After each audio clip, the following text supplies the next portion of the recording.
나누기 1.1 해가지고 104가 나오는 겁니다. 자, 할인법은 크게 순현가법이 있고, 두 번째 수익성 지수법이 있고, 세 번째 내부 수익률법이 있습니다.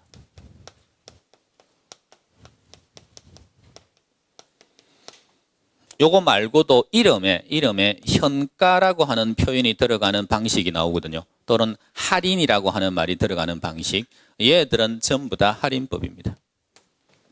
시험에서 이 파트가 제일 쉽게 나오면 다음 중 할인법인 것은 할인법이 아닌 것은 이렇게 물어요. 그냥. 그러니까 이건 틀리면 벼락 맞아요. 진짜. 그래서 할인법, 비할인법 구분하는 건 반드시 할 줄 아셔야 되고, 비할인법은 몇 개나 됩니까? 무수히 많습니다. 그러니까 얘는 공부하는 게 아니겠죠. 두 개를 구분할 때는 이것만 알면 되겠죠. 요거 네 개만. 그래서 요건 틀리시면 절대 안 돼요. 그러면 순현가법은 어떻게 하는 겁니까? 그러면 순현가를 구해가지고 순현가가 0보다 크거나 같으면 타당성이 있다 이렇게 합니다. 순현가가 무엇입니까? 그러면 이 순현가는 뺀 값입니다. 다시 말하면 들어오는 돈 얼마입니까? 들어오는 돈은 104. 나가는 돈은요? 나가는 돈은 100. 그러면 뺀값은 얼마? 뺀값은 4. 그래서 0보다 크죠? 타당성 있다. 이렇게 하는 거고.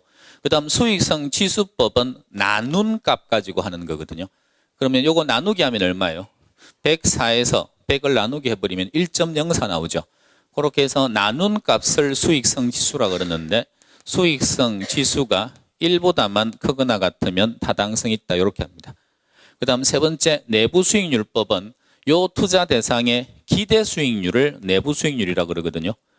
요 기대 수익률은 100 던져서 115가 나오니까 얼마가 더 들어와요? 15% 버는 투자안이죠. 그래서 이 투자안의 내부 수익률은 15%가 됩니다. 요걸 요구 수익률과 비교를 해요.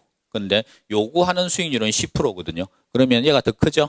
타당성 있다 이렇게 하는 겁니다. 뭐 요거는 안 하셔도 괜찮고. 그래서 요 문제 요거 쉬워요 어려워요? 그러면요 이거 됐다 쉬워요. 익혀놓으면 금방 합니다.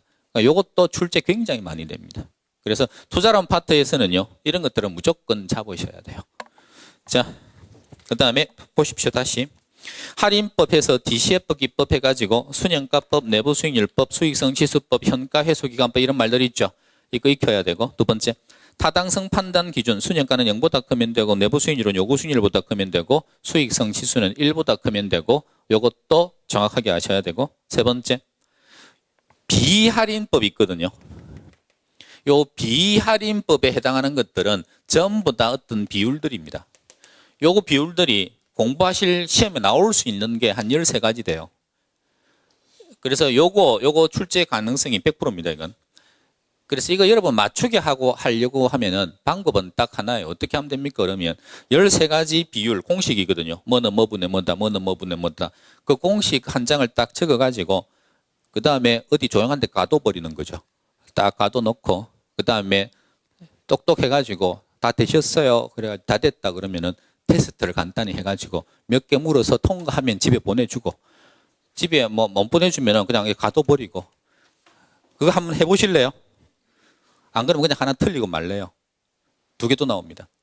그러니까 하루를 딱 가둬놔요. 초창기에. 초창기에 가두면 그 다음부터 이거 풀겠습니까? 못 풀겠습니까? 이거 나오면 못 풉니다. 다 틀립니다. 그래 그 다음에 한 달쯤 있다가 그분들을 다시 데리고 와요.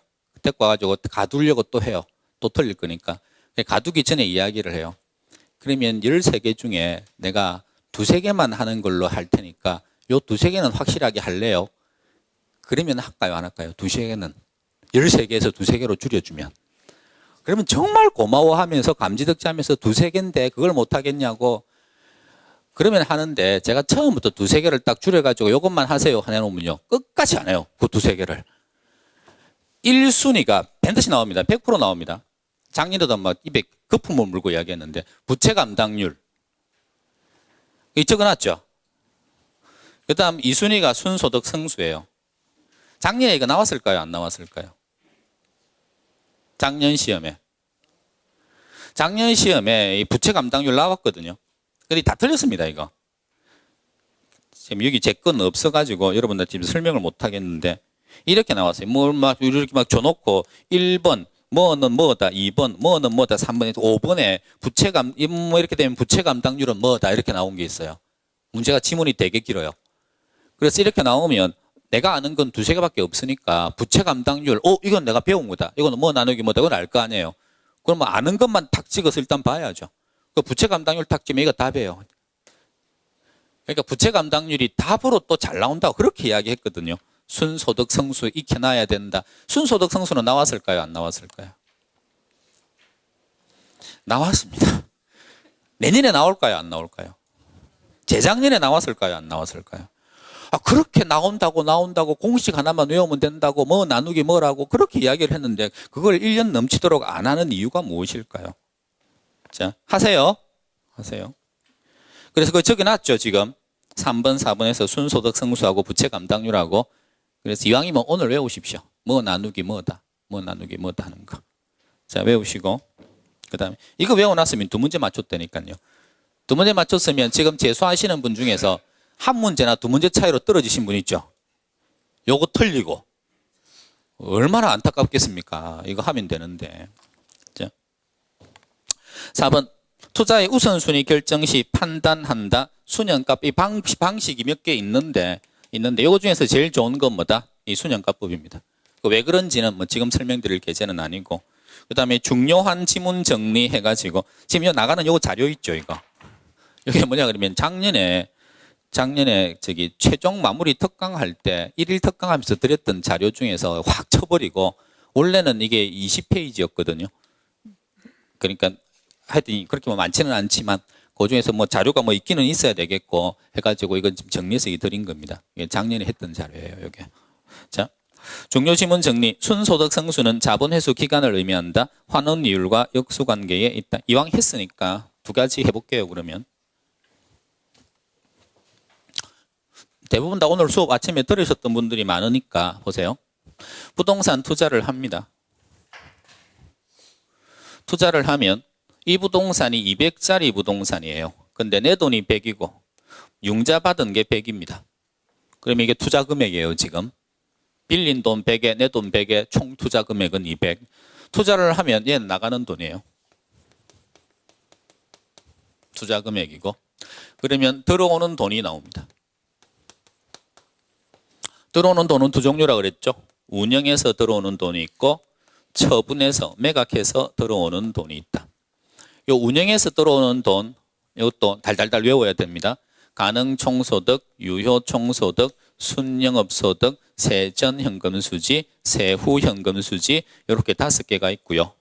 그 다음에 여기서 공제 항목으로 공, 경, 은, 세 이렇게 해서 나옵니다.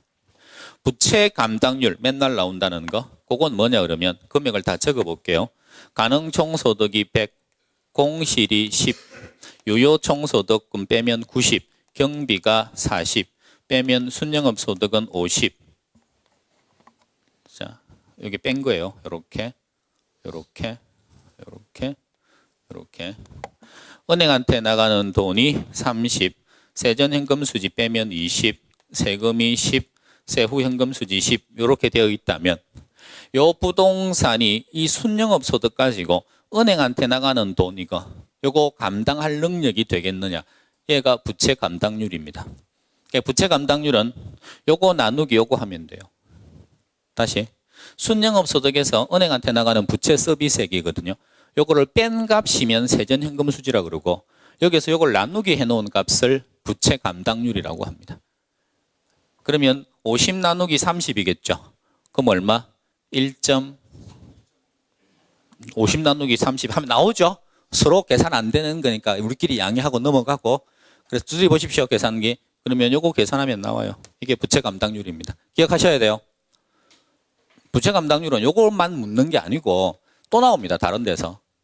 은행에서 굉장히 중요하게 생각하는 비율이라서 그래요. 두 번째가 순소득